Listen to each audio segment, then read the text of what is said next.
पोलिसांनी त्यांच्या योग्य कायद्यानुसारची त्यांनी आमच्यावर कारवाई केली आहे। आम्ही त्या कारवाईला समोर पण जातो आहोत, पण आम्ही ह्या कारवाईला इथेच न थांबता पुढच्या काही दिवसात परत जर त्याच्यावर कठोरात कठोर त्याला फाशीची शिक्षा जोपर्यंत होत नाही तोपर्यंत हे आंदोलन थांबणार नाही। यात कुठल्याही मी आपल्या माध्यमां थ्रू सर्वांना विनंती करतो की यालाही कुठल्या पक्षा थ्रू किंवा कुठल्या राजकीय हेतू थ्रू किंवा कुठल्या राजकारणा थ्रू ह्या गोष्टीला बघू नका। मी आज ह्या आंदोलनात सहभागी झालो कारण की मला स्वतःला 4 वर्षाची मुलगी आहे, ती पण माझ्या मुलीच्या वयाचीच होती। तिच्यावर जे झालं आहे ते विचार करून पण माझ्यासारख्याच्या पण भावना किंवा आम्हाला भीती वाटते। हा विषय संपूर्ण महाराष्ट्रातल्या लेकींचा आहे, भारतातल्या लेकींचा आहे। त्यांच्यासाठी लहान बालकांसाठी हे जे काही कृत्य आता ही नीच वृत्ती करत आहे तिच्यावर कठोरात कठोर कारवाई होण्यासाठी आपल्याला सर्वांना मिळून या कायद्याच्या दृष्टिकोनाने आपल्याला काही त्याच्यात बदल करण्याची आवश्यकता आहे।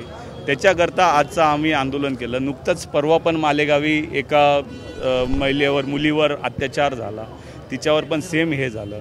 त्याच्यामुळं आम्ही सर्वांचा रोष, मी एक मुलीचा ना मंत्र्याचा मुलगा म्हणून ना कुठला राजकीय पक्ष म्हणून, मी एक मुलीचा बाप म्हणून या आंदोलनात सहभागी झालो। पोलिसांनी काही आपल्याला त्या ठिकाणी आश्वासन हो, पोलिसांनी आम्हाला लेखी स्वरूपात आश्वासन दिलं आहे की 4 दिवसाच्या आत त्याची पोलीस कस्टडी संपवून ते पुढे लवकर त्याला हे करतील आणि फास्ट ट्रॅकवर चालवून आपण हे करू। आपण म्हटलं की मंत्र्याचा मुलगा म्हणून आंदोलनात नाही सहभागी झाला, परंतु आता या मंत्री महोदयांकडे या सरकारकडे तुमची काय मागणी? सरकारी पक्षामध्ये आहात, मंत्री महोदयांकडे, मुख्यमंत्री साहेबांकडे जेव्हा तिच्या कुटुंबाला घेऊन सर्व कॅबिनेटच्या दिवशी सर्वांची भेट झाली त्याच दिवशी मुख्यमंत्री साहेबांनी उपमुख्यमंत्री साहेबांनी तेव्हाच त्यांना आश्वासित केलं की तिला लवकरात लवकर आम्ही फास्ट ट्रॅकवर चालवू।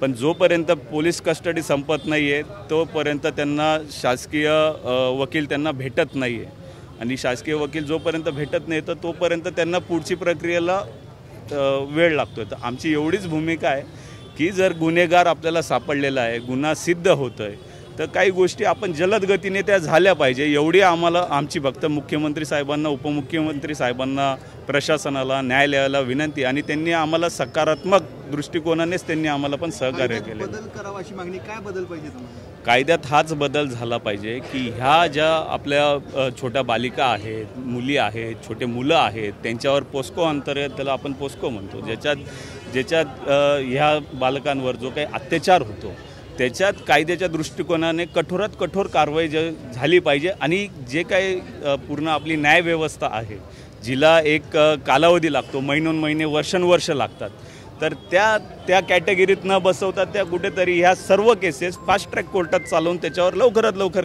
कारवाई झाली पाहिजे, एवढंच आमची मागणी।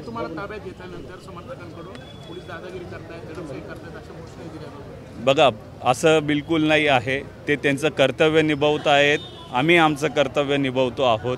आपल्याला सर्वांना मिळून, मी पुन्हा एकदा सांगतो, आपल्याला सर्वांना मिळून हा सर्व विषय साईडला ठेवून ह्या विषयाकडे गांभीर्याने बघायला पाहिजे। त्या दृष्टिकोनाने आपण त्या विषयाला बघा।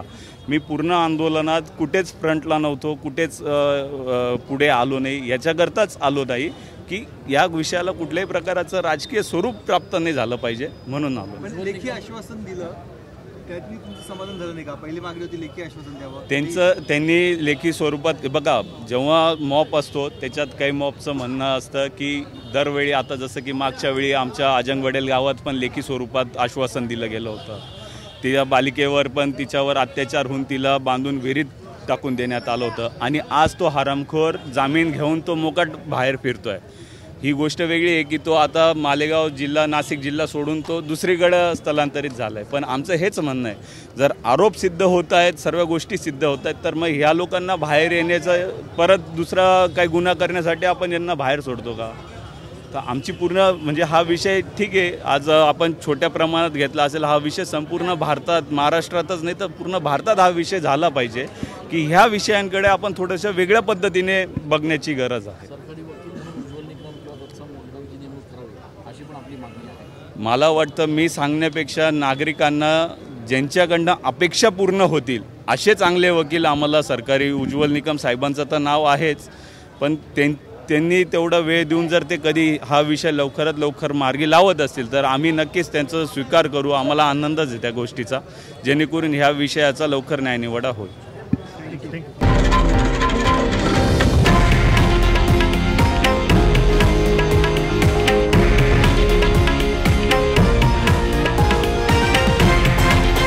हे आहे देशातील नंबर 1 न्यूज नेटवर्क आणि आपण पाहत आहात TV9 मराठी, एकमेव.